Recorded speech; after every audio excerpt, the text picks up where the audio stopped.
ஹாய்ங்க எல்லாரும் எப்படி இருக்கீங்க? இன்னைக்கு நம்ம என்ன பார்க்க போறோம் பார்த்தீங்கன்னா, வத்த குழம்பு தாங்க பார்க்க போறோம். இந்த வத்த குழம்பு வந்து ஒரு 10 நாள் பக்கம் நம்ம வச்சுக்கலாங்க. ஃப்ரிட்ஜுக்குள்ளேயும் வச்சுக்கலாம். எண்ணெய் கொஞ்சம் நிறைய விட்டுருந்தீங்கன்னா, வெளியிலேயும் வச்சு நம்ம ஸ்டோர் பண்ணி சாப்பிட்டுக்கலாம். அவசரத்துக்கு ரொம்ப யூஸ்ஃபுல்லாக இருக்கும். வேலைக்கு போகிறவங்களுக்கும் சரி, வீட்டில் திடீர்னு லேடிஸ்க்கு உடம்பு சரியில்லை அப்படின்னா, ஒரு ரைஸ் மட்டும் வச்சு இதை வச்சு நம்ம சாப்பிட்டுக்கலாம். இது வந்து காயெல்லாம் எதுவும் போடாமல் தான் நம்ம வச்சுருக்கோம். வெங்காயம், பூண்டு, தக்காளி அந்த மாதிரி எந்த இதுவுமே நம்ம இதில் போடலைங்க. ஸோ அதனால் நம்ம வெளியில் வச்சு வச்சு யூஸ் பண்ணுறதுக்கு நல்லாவே இருக்கும், சாப்பிட்றதுக்கும் நல்லாயிருக்கும்.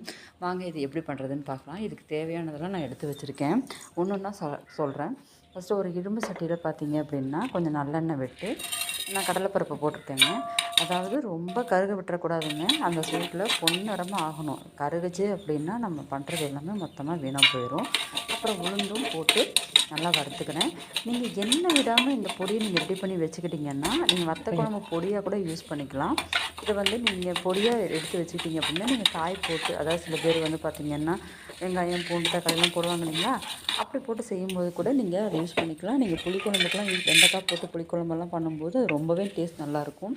இப்போ எல்லாத்தையுமே நான் வந்து பார்த்திங்கன்னா, மிளகு, சீரகம் அதில் என்ன போட்டிருக்கேன்னா, மிளகு, சீரகம், கடலைப்பருப்பு, உளுந்தம்பருப்பு எல்லாம் போட்டு ஃபஸ்ட்டு பொன்னிறமாக வறுத்து தனியாக எடுத்து வச்சுட்டேன். அதுக்கப்புறமா மறுபடியும் கொஞ்சமாக எண்ணெய் விட்டு இது வரமல்லிங்க, வரமல்லியும் மிளகாய் எங்கள் வீட்டு காரத்துக்கு தகுந்த மாதிரி நான் போட்டிருக்கேன். உங்களுக்கு எப்படி வேணுமோ அதுக்கு தகுந்த மாதிரி நீங்கள் போட்டுக்கோங்க. மிளகாயும் கருக விடாமல் வறுக்கணுங்க. அதுதான் ரொம்ப முக்கியம். கருகிருச்சு அப்படின்னா பொடி வந்து நம்ம அரைக்கும்போது கலர் வராது. ஒரு மாதிரி டார்க் ப்ரௌன் கலர் மாதிரி ஆயிரும். அப்போ குழம்பு பார்க்குறதுக்கு நல்லா இருக்காது. டக்குன்னு அந்த சூட்டில் எடுத்துருங்க. நான் வந்து என்கிட்ட இந்த பெருங்காயம் இருந்ததுங்க.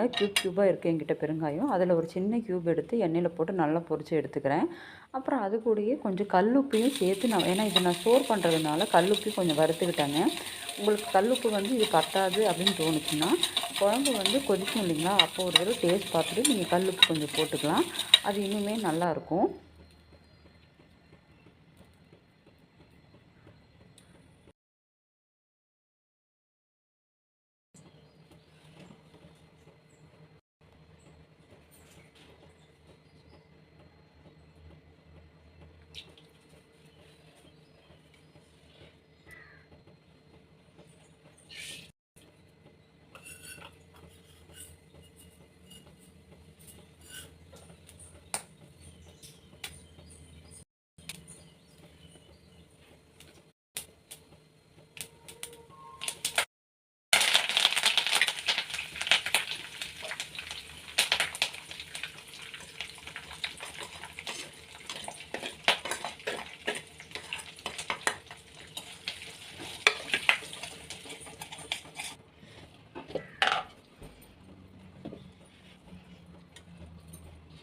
ஃபர்ஸ்ட்ல செய்கிறாங்க.